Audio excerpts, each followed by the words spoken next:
has been the biggest lesson of the last 10 years of American politics is that it's a really bad bet to bet against Donald Trump.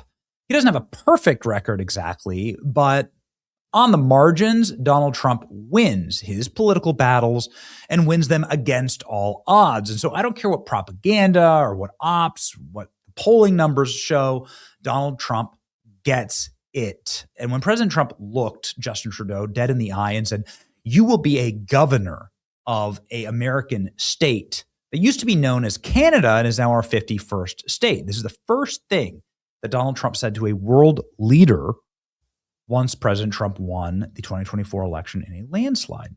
He called Justin Trudeau down to publicly humiliate him at Mar-a-Lago. Kids were making moose antlers at Justin Trudeau.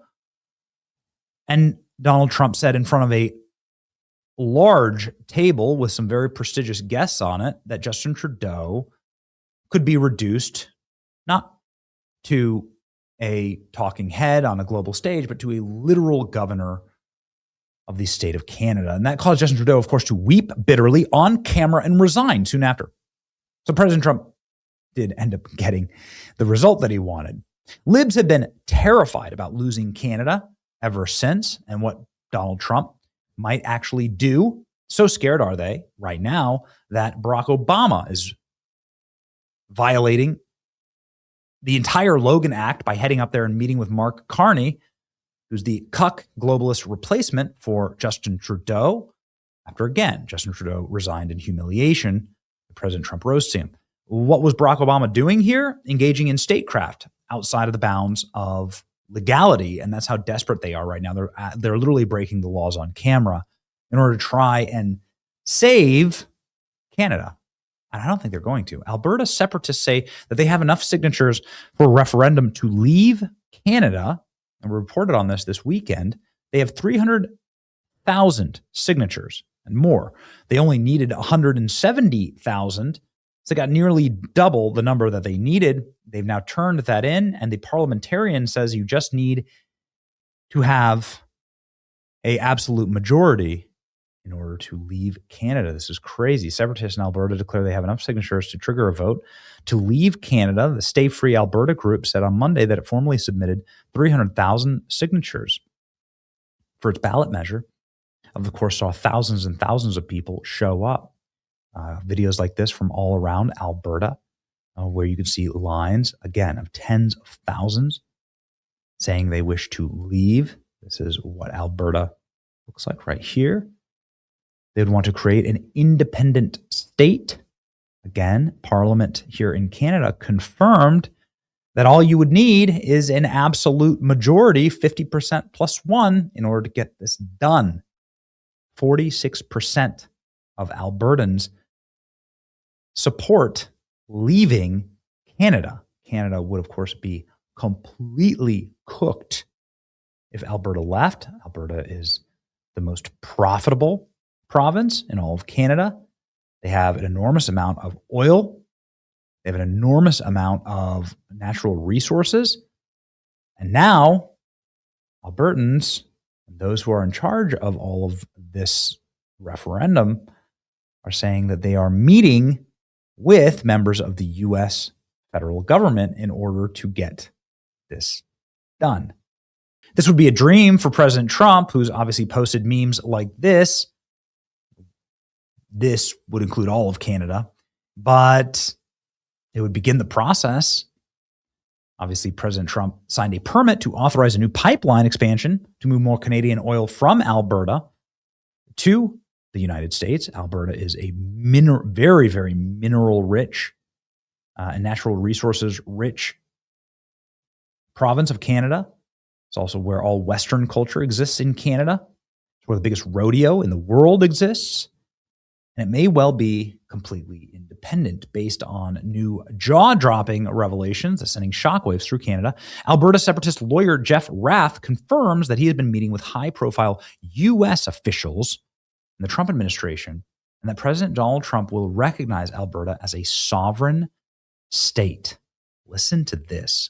How high up are the meetings that you're taking? Are there names, for example, of people that you're meeting with that we would recognize offhand? I'm not sure about that. Probably. I mean, we're meeting at a very high level. People in our meetings are going, direct. Stephen Miller? I'm not going to say. I mean, Why not? We're not, because we're not.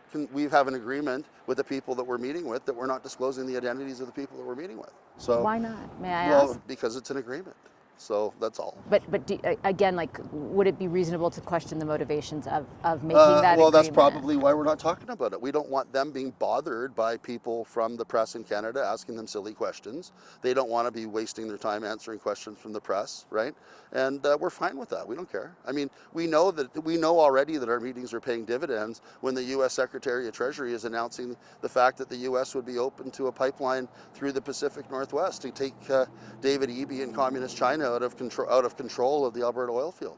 That on top of other news that broke earlier in the year, I can confirm that this is true. There's been more than one meeting. It's clear that the U.S. is preparing to support Alberta's independence. This is something Quebec didn't have in 1995 under President Clinton. If the United States State Department recognized Alberta's independence from Canada, I mean, you're talking the destruction of Canada entirely. You're talking the end of that nation state. And it could end quickly. And this vote is going to be in October. There are some legal challenges to it, but this is going to be a wild time. Things are going to happen quickly. Cuba, Venezuela, the entire hemisphere, our entire continent. You could see a change that could change everything of what it means to be a North American. It's very, very exciting, actually. Glenn Beck Show, U.S. recognition of Alberta independence, discussed at high-level meeting with the U.S. State Department. I'll leave you with this clip, ladies and gentlemen. I'd be very, very excited to see it happen. How about you? Let me know what you think. You're just more confirmation that the U.S. is planning on supporting Alberta independence. Let's go.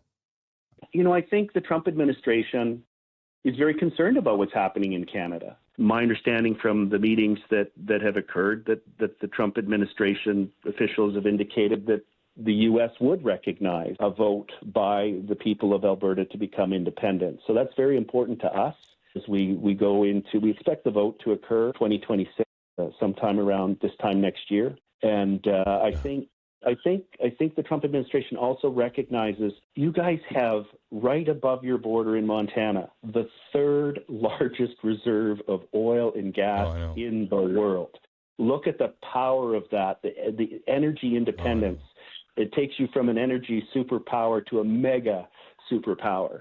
So, and then we're completely culturally aligned. So I think there's a recognition. And the leftists in Ottawa are being global disruptors. Keith, please stay in touch with us. Anything that we can do to help, but I want to make sure America understands, the world that we are right on the brink of losing or changing, and how dangerous these times are if we don't all keep our level heads. And I've been watching you with great, great interest on what's happening. God bless you. Thank you. Thank you for everything you do. Please pass on to your Canadian friends. There are millions of us who pray for you.